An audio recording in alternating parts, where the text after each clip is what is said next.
Hi folks, hello, welcome back to another video right here on the channel. So this is the start of a new mini-series where I do my Evercade top 10s and we are starting with my top 10 rundown of the first 10 cartridges ever released. Okay, so what I've done is I've gone back, I've had a look at the video reviews I've done, check them out if you haven't already, and I have summarised off them, had a little bit of a think, had a look at the back of boxes, played a couple of games, stuff like that, and I've come to what I rate as my top 10 out of the first 10 releases. So grab a brew, sit back, and have a look at my selections. So propping the list up at number 10 is Interplay Collection 1. I really didn't like this cartridge, I'll be honest. There's Earthworm Jim, Clay Fighter, and Incantation were the three games I picked on it. Incantation was a nice little side scroller. It was probably the choice of the cartridge. Earthworm Jim, I was never really a fan. First time round on a Mega Drive, never played the SNES version. Clay Fighter, I played a little bit on the SNES, but not really for me. So this is why this cartridge props up the list. Closely followed at number 9 is Interplay Collection 2. Okay, so again, I picked Claymates, Prehistoric Man and Rad Gravity as my three choices off this. Claymates was an interesting little platformer, probably the pick of my three. I think it's made by the same people who've done the Clay Fighters. A couple of novel little features, colourful little game, nothing offensive. Prehistoric Man was a little bit Chuck Rocky. Again, a decent little run, but nothing special. Rad Gravity was a NES port, I think, and if I remember rightly, it just didn't do it for me. Another sad low turnout for me for Interplay Collection 2. Like Interplay Collection 1, beyond the three I'd nominated, and they were hard, there wasn't really anything else. At number 8, I picked the Technos Collection 1. Yeah, this might be a little bit lower than a few people might think. It's quite a popular cart. The games I picked off it were Double Dragon 2, River City Ransom and Super Dodgeball. Again, in my opinion, nothing else of note to sort of pack the cartridge out. Double Dragon 2 was nice to play again. Shows its age, but still, you know, a quality retro beat 'em up. River City Ransom is always nice to play. I think it's a NES version on there. Solid little game. Super Dodgeball was my wild card. Something to do for 5 or 10 minutes with your pal on a VS. At number 7, I picked Pico Interactive Collection 1. My games were Water Margin, The Humans and Tin Head. So Water Margin was a beat 'em up. A bit like Knights of the Round off the SNES. Golden Axe maybe. Yeah, you know, a decent game. We're getting to, like, you know, the sort of best of the bottom half of the top 10 now. The Humans was, for me, the little wild card. It was like a little sort of puzzler where you had little humans with different things. Like one could kind of climb up and one could do something and one could do the other. And you had to basically get through the single screen level using all of their little gifts. And Tin Head, I think probably for me, was the pick of the bunch. Very Zoo-like I said in my cartridge review. Very colourful, very quick, like a little unique sort of shooting mechanism in there. Yeah, I enjoyed it. Also, Top Racer, which is like a version, I suppose, of Lotus Turbo Esprit from like the Amiga days. And Switchblade make this cart worth a look. You know, you may well rank this one high yourselves, depending upon the software on it. At number 6, we see the first Namco entry, Namco Museum number 2. My picks were Phelios, Gallagher and Splatterhouse 2. So Phelios was like a little sort of shoot 'em up, like a fantasy style shoot 'em up, mythical style shoot 'em up, vertical scroller. Nice little game, you know, worth a go. Gallagher needs no introduction, all time one of my favourite shoot 'em ups going. Really clever little game, very colourful, lovely music, just needs to be played. Splatterhouse 2, the lead character, very Jason Voorhees like with the mask and stuff. Yeah, I enjoyed it. I did struggle, to be honest, without giving away number 5. Well, I think I just have, haven't I? Between this and the first Namco. But yeah, I'm going to rate this lower. Of interest, there's like Splathouse 3 and the Tower of Druaga also on the cart. So, depending on your taste, you might, rank them differently than what I do. Number 5, like previously mentioned there, is Namco Museum 1. This just pipped number 2 for me. Galaxian, Mappy and Dig Dug were my choices.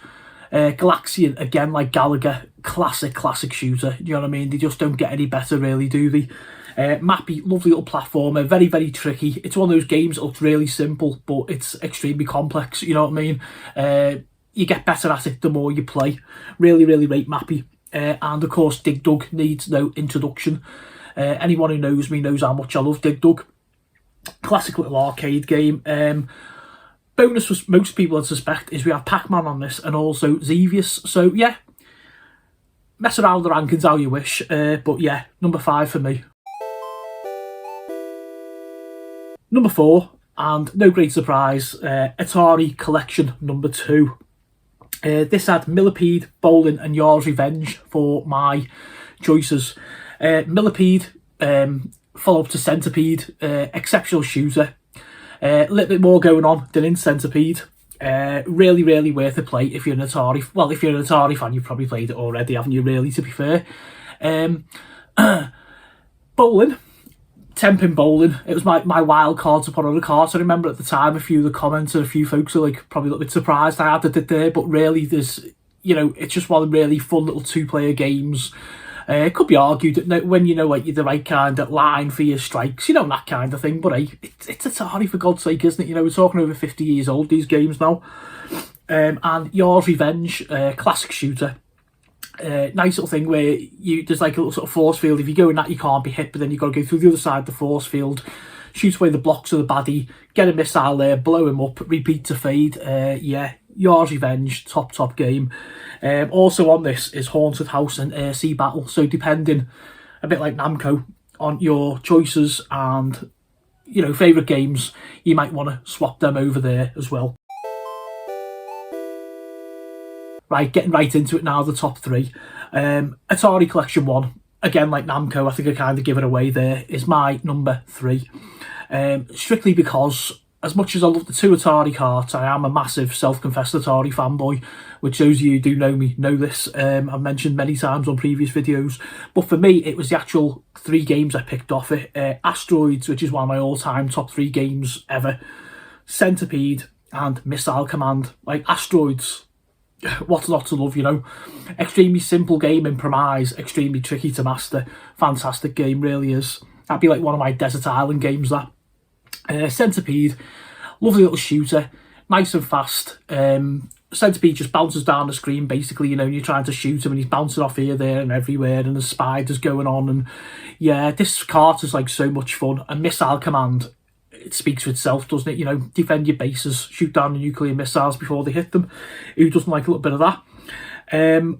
Also on this cart, of major note, is Food Fight, which is a fun little kind of shooter almost, I suppose, and the classic adventure. Who doesn't love adventure? That's why this is sitting in number 3 for me. Number 2, and we go Data East Collection 1. Midnight Resistance, Burger Time, Bad Dudes were my choices back in the video. I stand by them. Midnight Resistance, fantastic run and gun. Also of note, one of my friends, Jim Bagley, done an amazing job on the Spectrum version, so the game has always got like that little bit of a special side to me as well for my pal, being behind that. Burger Time, tricky as hell. Up and down ladders, run across the tops of burgers to like run over them, and then you drop down a layer and you've got to make like 4 burgers and stuff, and it's one of them games where it's just like one more go, it's kind of like a donut dodo almost, you've just got to have another go at it. And Bad Dudes was a little bit of a beat 'em up there, left to right scroller, kick punch, your basic sort of late 80s ninja based game. We've got Side Pockets on this, which is like a little kind of arcadey pool kind of game, where you've got to like put the pocket the balls, but like in different orders to get different bonuses, and you've got to get so much score to go on to like the next table and all that. Really good fun. And it rounds off with Two Crude Dudes, which again is like another beat 'em up. In at number 1, Mega Cat Studios 1. You can't beat this in this top 10. You just can't. Absolutely fantastic. Anyone who loves like indie games, indie heroes, anything like that, you'll adore this cart. Definitely, in my opinion, the best of the first 10. I done Old Towers, Super Painter and Tanza in the video review. Old Towers puzzle game, you run around collecting things, bouncing off things and trying to avoid enemies. Lovely little soundtrack. Super Painter is fantastic. It's one of these where you've got to run along, and as you run across, you're painting the platforms, the squares underneath you. You've got to pick like your optimal route because you're going to get caught out by baddies and different things like that. Yeah, really, really worth it. And Tanza, I'd never seen Tanza before, to be fair, until I got this cart. Side-scrolling, run and gun, like a kind of 90s type of soundtrack, you know, quality game. You know, I mean, even like looking at the other stuff on there, you know, Coffee Crisis, Multi-Dude, Justice Duel, you know, it's just, I can't say enough about this cartridge. To me, it's a deserved number 1. So folks, that was my rundown of the first top 10 in this series, cartridges 1 through to 10. Do you agree with me? Do you disagree? Would you have certain games higher, certain games lower? Let me know in the comments below. Are you looking forward to watching the further ones we've got coming? We've got 11 to 20, 21 to 30. They'll be coming over like next few months as we get the cartridges reviewed across the channel there. Leave your comments below. Keep it retro, Evercade. In fact, I'll tell you what, with it being the first of the series, anything. Okay, see you next time.